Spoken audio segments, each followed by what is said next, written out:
24 апрелден Татарстанда уылдық операциясы башланды. Ол 5 июньге қадар давам етешек. Уылдық шәшу шырында браконьер балықшыларны аулаяшақлар. Қазіргі уақытта елға көллерді даими рейдлар уздырыла. Буа районынан махсус репортаж. Уылдық шешкен чырда балықларны тынышлықта тұту. Нерест операциясының мақсаты әне шул.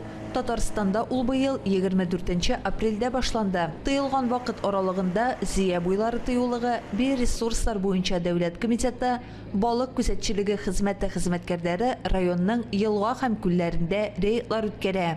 Буквально 3 дня назад Каралангу. 5 көн элек елгаларны карадык, беренче ятмә алдык. Араларында узган елларда куелганнар да бар иде. Мондый эшкә барган намуссыз балыкчылар ятмәләрен алып китсәләр, ул хәтле зыян булмас иде. Уылдық операциясының кагыйдәләре гади һәм закон таләпләрен үтәүче хәвәскәр балыкчылар өчен бик таныш. Нерест вакытында запрещенный балық тоту кораллары дип әйтгәндә, кеме, сеть рөхсәт ителә. Безнең или 2 кармак крючок белән, 2 крючок белән, или 1 кармак 2 крючок белән.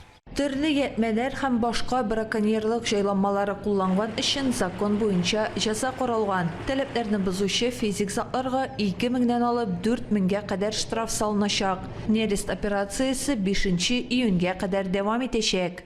Алсу Сәмигуллина, Илнур Кадыров, Татарстан яңалыклары.